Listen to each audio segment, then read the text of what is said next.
Warahmatullahi wabarakatuh. Senang sekali berjumpa kembali di Titik Inspirasi Channel. Oke guys, hari ini saya akan berbagi tips dan trik supaya anakan murai batu kalian sehat, tidak mudah mati, dan tentunya sesuai ekspektasi kita bisa menjadikan sumber ekonomi ya. Oke, di sisi hobi, sebetulnya beternak murai batu itu merupakan suatu kebanggaan karena melestarikan satwa khas Indonesia. Kemudian jika ada nilai lebih, tentunya itu adalah suatu bonus bagi kita.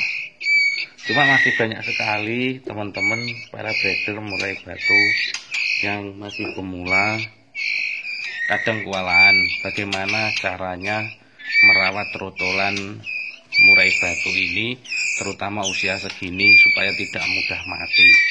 Itu merupakan suatu tantangan bagi breeder pemula. Yang jelas kalau untuk anakan usia mungkin ini sekitar 10 harian. Jadi yang terpenting itu yaitu kehangatan atau suhu. Saya di sini terbuka ya. Kandangnya tidak saya tutup, tidak saya kasih serobong atau apapun. Saya pakai lampu 3 watan atau 2 watt setengah ini. Saya nggak hafal lampu yang kecil itu. Kira-kira di atasnya sekitar 10-15 cm. Kalau ke bawahnya jangan terlalu dekat ya. Enaknya dibuat 15 cm supaya hangatnya terjaga. Suhu sangat berpengaruh terhadap kesehatan burung. Burung yang kesehatannya bagus, yang sehat, itu makannya pasti akan lahap. Nah, sebaliknya jika burung itu kurang sehat, suhunya dingin, suhu badannya dingin, makannya pun juga tidak lahap. Imbasnya apa? Burung kelihatan cenderung diam, makannya tidak lahap, akhirnya nyilet atau kurus, hingga mengakibatkan mati. Terlebih juga terkadang bisa pilek. Kalau sudah pilek usia segini rawan ya teman-teman. Yang perlu kalian perhatikan, saya di sini tidak pakai obat apapun. Alhamdulillah jarang sekali ada yang mati teman-teman. Nah, ini merupakan anak murai batu ekor 24 dan kali 15 ya. Ini anakan ke 15, di video saya sebelumnya ada, sudah menghasilkan hampir 50 atau tepatnya sekitar 48 atau 49 anakan. Dari sekian yang mati hanya 2. Artinya persentase keberhasilan meloloh yaitu bisa dikatakan di atas 95%. Nah, terutama faktor utama setelah saya amati yaitu suhu. Ketika suhunya bagus, burung nyaman, hangat, makannya juga bisa lahap. Tapi kalau kurang, nanti juga kurang hangat, nanti juga akan kurang makannya. Itu sangat korelasi teman-teman. Nah, sebaliknya kalau suhu terlalu panas, efeknya juga fatal. Biasanya burung akan berlendir hidungnya karena terlalu panas, dia tidak kuat. Akhirnya burung juga mati. Makanya saya menyarankan kalau pakai lampu ukuran 3 watt ini tentunya akan sangat aman dari segi suhu, baik segi kehangatan maupun dinginnya. Jadi dia tidak terlalu panas dan cukup menghangatkan tubuhnya seperti layaknya dingkrami induknya. Nah, ini yang satu ini sebetulnya beda induk, tapi harusnya kalau sudah seperti ini, lampunya ini jangan terlalu dekat karena biasanya dibuat nangkring beresiko juga. Harusnya sudah di atas, tapi karena yang 3 masih belum terbang, akhirnya terpaksa masih saya taruh di sini, walaupun itu dengan resiko ya teman-teman. Tuh. Kemudian yang kedua, cara melolosnya. Teman-teman harus pastikan, teman-teman yang sibuk mungkin di kantor itu bisa digantikan diloloh oleh istri. Tidak harus tiap jam teman-teman. Terlalu sering diloloh burung juga kurang sehat, karena cenderung akan tidur terus. Nah, lebih baik burung diloloh ketika mungkin 3 jam sekali. Itu yang sangat baik. Kemudian tipsnya, teman-teman pakai fur apapun itu melolohnya harus benar. Artinya apa? Jangan ketika teman-teman istilahnya membuatkan furnya, karena fur kering kemudian biasanya kan dikasih air panas, direndam supaya lunak kan.